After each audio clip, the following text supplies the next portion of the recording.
Salute. I'm back. Episode 15. Oh shit! Getting up there. Quarantine conversations. I'm Love here it. with that brother from another mother, John Anthony Wylliams. If you haven't seen him, you have seen him. You just don't remember you've seen him from the hit show Black-ish. He was just on. He did a beautiful cameo there. Thank you so Um, much. he's been an actor for a while. He was in a movie, one of my first moves we make, written by J.M. Benjamin. Shout out to J.M. hmm Benjamin. Shout out to Directed JM. by Patrick Coker. And when we met, he was an East Coast dude. Now he's a West Coast dude. Big ups, John Anthony. What's good, man?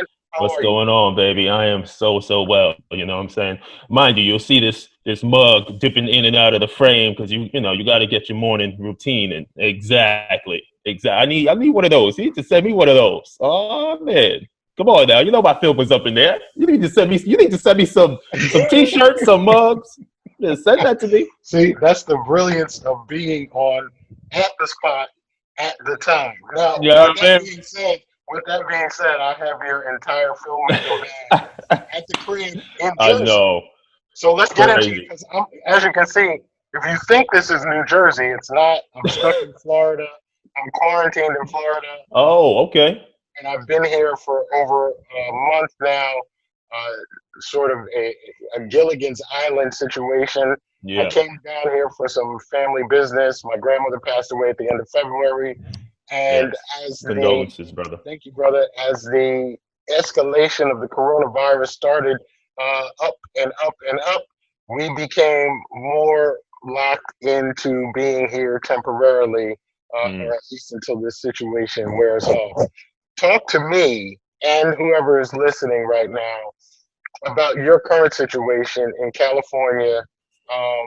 There's been a lot going on in the news about California and COVID-19. How are you making out during this isolation period, and what's going on in your personal quarantine quarters? Yeah. I mean, we're all in it, and that's if anything comes out of this, horrific situation right now is the fact that we are all in it. You know what I mean? And what affects me ultimately affects my brother, affects my sister. And I think, unfortunately, it's tragedy that brings us as a human race all together, right? Under one guise, right? It's like back when 9/11 happened, I'm from New York. And there was so much love in the city when 9/11 happened. You know what I'm saying? That person that probably would never ever talk to you, who probably had some deep-seated racism in them, all of a sudden we're all one. You know what I mean? And my whole thing is, why can't we just do that on a regular basis without tragedy befalling us? Why can't we just be more loving to one another? But the quarantine situation here, it's like everywhere else. Everybody's locked down. Stay your ass in the house. You know what I mean? And for me personally, I'm in my apartment building. I'm here and finding myself, like everybody else, just having a lot of time. I am quarantined with my partner. So that's nice. It could be nice or it could be bad, depending upon what your personal situation is, right? What's the article? I think I just read an article that divorce rates are all-time high. You're All quarantined. time high. You're quarantined with that man or that woman looking at them all day like, I just don't think you it. I just don't think you it. But that's nice. And being in a situation where we're both creatives, it allots us so much opportunity to just work on our craft. And I think that's the biggest thing during this thing just keeps falling out my damn ear. That's the biggest thing for me is keeping a regular routine, because this is so unprecedented, right? We find ourselves maybe the first week or two, it's nice. It's like, okay, got a little vacation. Come week 3, week 4, you're like, what the hell is going on? And you can really become a bit, I don't know, stagnant if you're not careful in trying to stay with or create a new normal for yourself, a new routine that gets you up out of the bed and pushes you towards those goals. And, you know, during this time, you, everybody is different, right? You don't have to write some great novel or get a new side hustle and all that. I think it's pertinent to really take care of yourself, but I think it also is super important to realize how much time and how much, you know, space there is to get your ass up and do something new. You know what I'm saying? Challenge yourself to get up and do something new every single day, or work on those things that, you know, you put aside. So for me, quarantine life is that. It's really being able to get back and to assess those things that I felt like, all right, I didn't finish that script, right? I want to learn a new accent. I have all the time in the world to do those things. And the onus, it really is on us, you know, and foremost is really truly just staying healthy. And honestly, for me, not watching the damn news too much. That alone is so poisonous, because they're hardly talking about anything positive. You know, they keep that death number right up there. If you turn on, you know, CNN and MSNBC, that death number is right there. So the aspect of this fear is constantly in, you know, our faces, and that alone could make you sick. You could be totally fine, and the fear will literally, you know, down regulate your genes and put a sickness into your system without you actually being sick. So keeping your mind really, really, really healthy is the most important for me during this time. Well, those are, you covered a lot of bases there, and there's a few things I wanna pull out of that. Yeah. But I know for me, even in isolation, we still had to go out. We've still had to venture out. And every time I go out of the house now, I feel like I'm on some secret mission.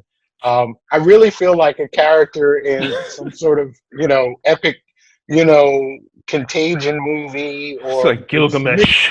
mixed with zombie gangsterism going on.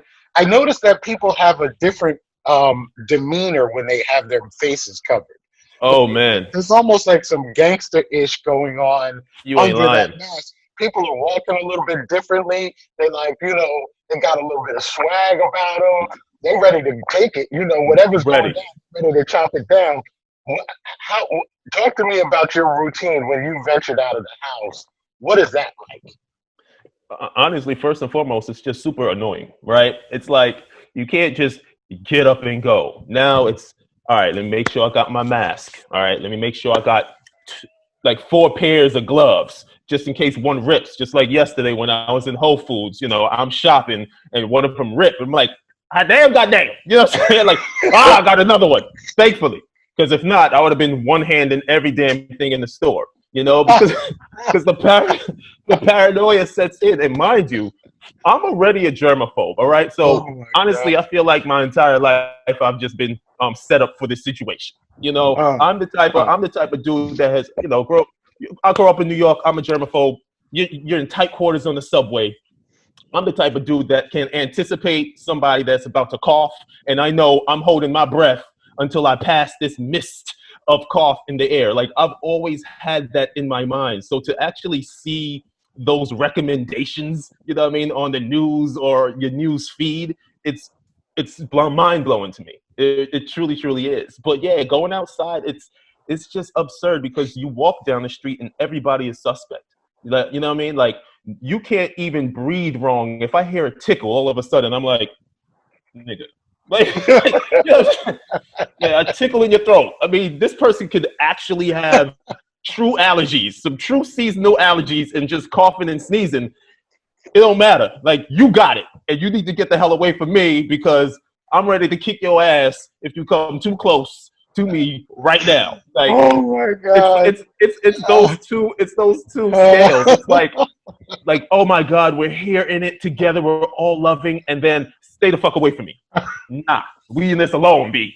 I got to get back to my family. You know, it's like, that's what it is. It's like, I'm just trying to go and get some, you know, some limes and some lemon and just my regular stuff from the store. And it truly does become survival of the fittest. God. You know, I come back home, and I'm walking into the elevator and I see somebody else. I'm like, oh my God, is this person coming to the elevator too? It's like, Jesus, the Yeah, right. anxiety is everywhere. The Oh my anxiety, God. it's just too much, man. It's really too much. But yeah, That's great. The anxiety is everywhere. I went to in the same vein and tone to Sam's Club a couple of days ago, and try to stock up on some items, just basic stuff. yeah, First of all, the line was around the building, and you know how big a Sam's Club, a BJ's is. yo, These insane. buildings are huge, and the line was going around the building.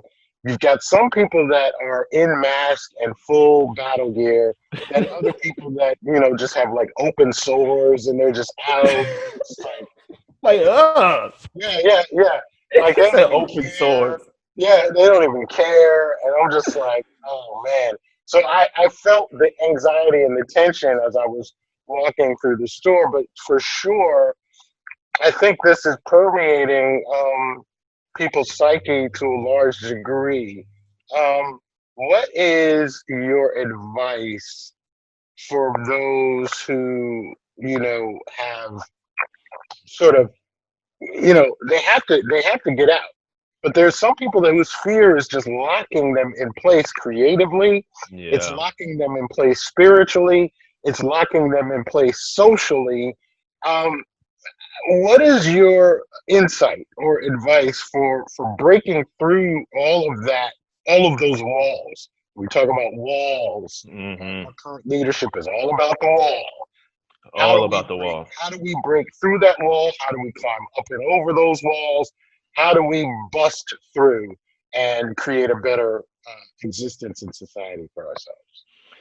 Yeah, I think one of the biggest things for me, first and foremost, in talking about breaking through the walls, I feel like to shut it down. And when I say shut it down, now we have this amazing opportunity to literally shut things down, shut the world out a little bit, right? Turn your cell phone off, right? I mean, what are you missing? You're not missing anything, right? And that's the fear. Everybody's on this like FOMO. Like we live in a FOMO society, so it's like you cannot not check your Instagram feed or your Snapchat or whatever social media you have, And most of us, we get our information through these feeds, right? A lot of people don't even watch TV too much, but to be able to shut that voice out, which is the outside world, the media, and sit with yourself just for a bit in the morning, right? And that's the first thing. Don't reach for that phone. Try your best not to reach for that phone when you wake up. Take at least 30 minutes to yourself before you reach for anything, because now you have the opportunity to really set up your mind state for that day. It's not being set for you. If you wake up and immediately you reach for your phone, now you're getting information that you probably do not need, I guarantee you, right? The world is going to be there, especially right now. And this is not, on a regular basis, I implore people to do this. But give yourself time within yourself to figure out where your mind is, okay? And that's what it is for me. The first and foremost thing is that morning is what are you doing with your morning, because your morning is going to set precedent for your day. Because if you start in an anxiety ridden place, you're going to just continue to carry that throughout the day. So to not pick up that cell phone is the first and foremost thing to finding yourself resetting in a place of, okay, let me see how I feel. I know fear is a big, big thing, but a lot of times the fear is coming from these outside sources. So we have to tackle those outside sources first. And for real, after that, it truly is move your body. Like, I feel I'm such a strong advocate of getting out of your mind. Getting into your body gets you out of your mind, because now you're in this very, very now space. So if you can work out in your morning, please do. Get sweating, get into your body, because now you're not truly thinking about all the things that you have to do. You're just thinking about trying to get through that next set. And that's such a nice place to just sit in the moment where you could just focus on the now. Because anxiety is what? Anxiety is simply worrying about things that are in the future that hasn't happened. What's depression? Is worrying about shit that happened in the past. So you really find, if you can find yourself in the now, you can really eliminate depression and anxiety in a really quick way, because you're not worried about what's going to happen. You're not worried about what happened before. Now you're just here with yourself, moving through this space, these feelings. And it's a really, really nice exercise, a daily thing to do to find yourself centered in a different place than you probably aren't normally set in, you know. And those, to me, those are the first two things to really step forth. Now, after that, you have to go outside. I think it's pertinent to go outside. They're telling us, stay inside, stay inside, stay inside. And honestly, I think that is a quick way to madness, to get sick, because you can't go outside. You can't feel that sun. You can't get that fresh air. You got to go outside. You got to take a walk every day if you can. You know, and the fear is that, but be informed. Be informed, right? It's like, no, you're not going to go outside and breathe COVID in a big park. You're not. You're actually not. Be informed about how this virus really, truly spreads. And actually, actual information and not fear-mongering information is another key in stepping out of this fear. It's like, what are the facts, not what people are trying to tell me to just instill fear in me, because that's what's happening. There's a lot of fear and separation. And, you know, we have an administration that lives off of that shit. They don't have our best interests in minds at all, you know? So we really have to self-educate ourselves. We really have to self-educate and find out what the true information is. So get your ass up, don't look at your phone, work out, get into your body, and really, truly get outside. To me, those are like the first key things in tackling this space that can really feel like a prison for a lot of people. Because I know those are the things that I need to do, I must do, or I start to go crazy. I really do. King's knowledge, I'm telling you, wisdom of the ages that you've shared here today. That's just a little bit, man. It's a little bit. It goes so deep, but yeah. I usually ask my guests or my co-host to wrap it up with some final thoughts. But you just did such an excellent job of really driving it home. All I have to ask you now is how people can follow you and your journey once this as the quarantine continues and as it's over. How do we find John Anthony Wylliams? Oh man, you can find John Anthony Wylliams. You can find me on IG, because you know we on there. John Anthony Wylliams with a Y, so it's WYLLIAMS.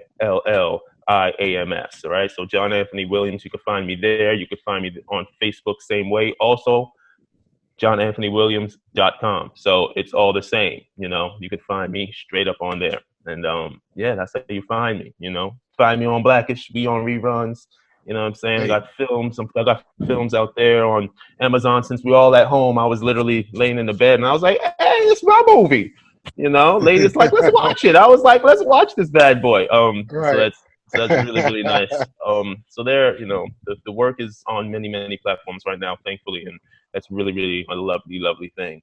So, and there's some live theater going on tonight at 7:00 live on my IG, also at Cameo Sherelle IG. We got a little live theater, so we're doing that too, and just really continuing to stretch our craft, stretch this work, and utilizing this new normal in getting the work out and sharing it with people. Dope. Well, I'll make sure that we put those links down at the bottom of the screen so that people can follow them, and if it's something that's ongoing, we'll make sure that everybody can find out about it. And for the 15th time, for who's ever watching this experiment, I am Lamar Maxon. You can find me at Nonstop Show Group. The God, Lamar Maxon. You can find me at Queen City Film Festival NJ. That's on Instagram, that's on Facebook, that's on Twitter, that's on YouTube. These episodes appear on YouTube. I'm releasing one every 2 days, so we're at 15. So over the course of the next month, you get to see them all. We have no plans of stopping until the quarantine is released. I've got people planned and lined up for a while. That's right. Can't stop, won't stop, nonstop. I'm out. That's John Anthony Wylliams. Thank you, brother. Love, blessings. Thank you, brother. I'll talk to you soon. Now. Stay safe. Yo, that was beautiful, brother. Thank you Oh, so thank much. you. I appreciate that.